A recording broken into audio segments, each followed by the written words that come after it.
My name's Alex, and this all went down last year when my fiancée, Lily, and I bought our very first home together. We're a mixed couple, which honestly isn't a big deal, but it matters for the story. The house was a modest 2-story in a quiet neighborhood outside Portland, Oregon. Nothing fancy, just your typical suburban street with neat lawns, some kids riding bikes, and the occasional dog barking. For us, it was a huge deal.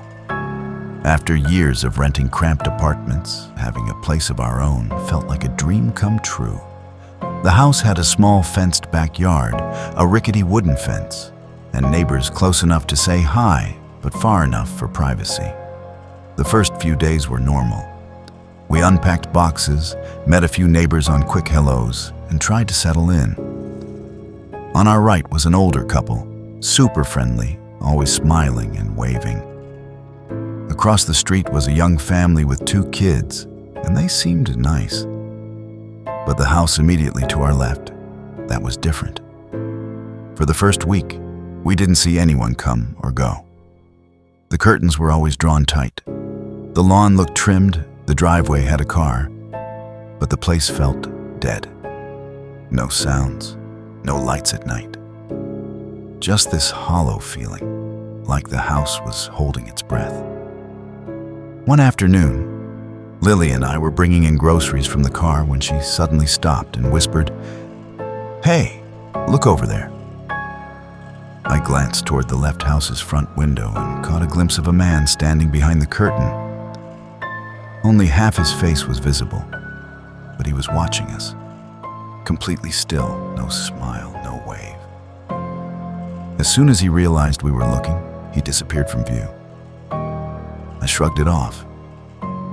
Maybe he was shy or just didn't like strangers. But over the next several days, we started noticing him more. Not outside, but inside the house, standing at a windows, sometimes in the living room, sometimes upstairs, always watching, always gone the moment we looked back. The feeling of being observed grew heavier each day. Lily even mentioned seeing him once in the upstairs window while she was fetching the mail. I caught him a few times looking out from the living room window as I left for work in the morning. One night, around midnight, I was brushing my teeth and glanced out our bedroom window, which faces directly toward his house. That's when I saw him, fully visible in the upstairs window, staring straight at our window. Not half hidden or behind a curtain, just standing there, watching. I froze. It felt like my skin was crawling. After a few seconds, he noticed I was looking, then stepped back into the shadows. I turned to Lily with a nervous laugh and said, "Great, we've got a creepy neighbor." The next morning, the man knocked on our door. His name was Gordon. Polite but awkward, he apologized for what looked like spying the night before, claiming he'd been putting something on the window ledge and didn't mean to look into our room. His smile felt forced, but at least he tried to explain himself. Lily and I decided to let it go. Maybe he really was harmless. But the uneasy feeling never left. After that awkward apology from Gordon, Lily and I tried to settle back into normal life. We told ourselves to ignore the creeping suspicion, chalking it up to moving stress and nerves. But the feeling of being watched didn't go away. One night, about a week later, Lily woke me up around 1:30 a.m., shaking me lightly. "Alex, I think someone's outside." Half asleep, I groaned. We got out of bed. I pulled back the curtain and looked into our backyard.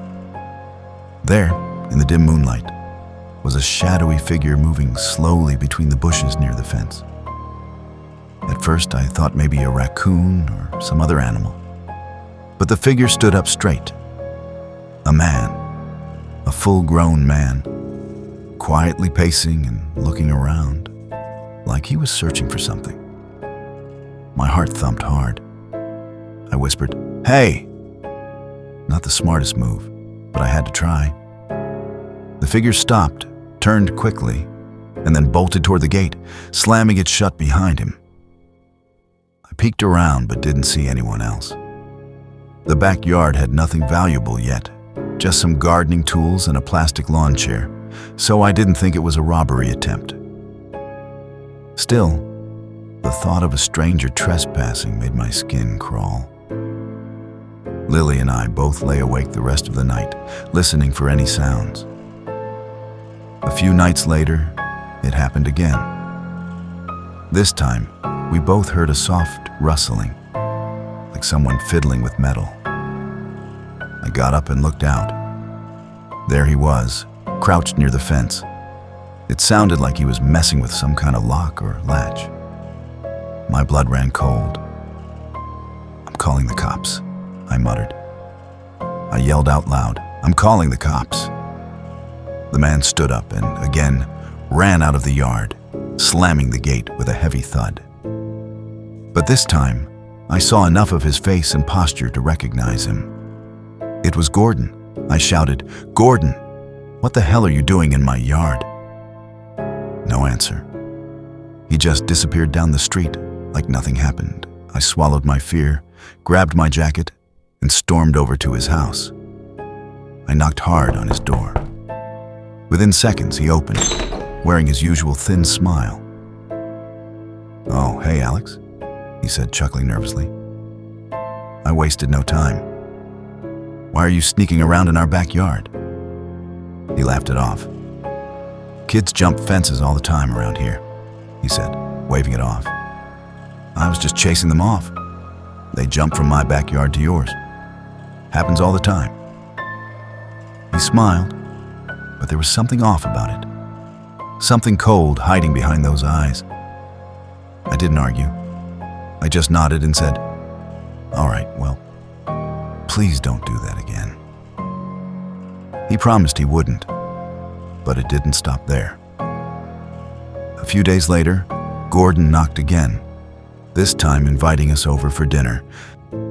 We figured saying yes might smooth things over. So Friday evening, we showed up around 7 p.m. The moment we stepped inside, the atmosphere felt heavy. Gordon seemed a little drunk, clutching a glass of red wine. He mentioned ordering Chinese food. "I know you love Chinese food," he joked with a forced laugh. But the smiles didn't reach his eyes. Throughout dinner, his tone grew sharper. He made subtle, biting comments about the neighborhood's history, about how it was always been a certain way. When we didn't respond, his words became more direct.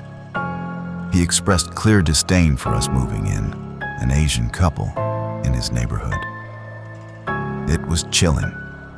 We tried to stay calm, but when he confessed to being the one in our backyard those nights, there was no denying it anymore. He looked at us and spat out, "This neighborhood isn't for people like you. You're not welcome here." That night was a breaking point. We left without a word. That night, locked safely inside our house, Lily and I didn't know what to do. We decided to ask around the neighborhood. Some neighbors were shocked, others not surprised at all. One told us Gordon was a bitter alcoholic whose wife had left him years ago. None of it made us feel any safer. The tension stayed thick in the air. Every night felt like walking on eggshells. The nights after that were worse. We barely slept. Every creak, every whisper outside our house made us jump. Then, one night, everything crossed the line. Around 2 a.m., we were jolted awake by a shattering crash. A brick had been thrown right through our living room window. Glass shattered everywhere, shards scattered across the floor. I jumped out of bed, heart racing. Lily was shaking beside me. There was no note, no warning, just a brick. We both knew who did it. It had to be Gordon. We called the police immediately. Officers came, took photos, and filed a report. But Gordon denied everything, acted confused, innocent. The police told us they couldn't do much without solid proof. We thought about installing cameras, but honestly, the whole ordeal was draining us. We felt trapped in a nightmare. It wasn't even 2 months since we moved in, but we were already packing to leave. We couldn't live next to someone who hated us so deeply, who trespassed on our property and escalated to violence. Before we left, we filed a full report with the police, explaining everything.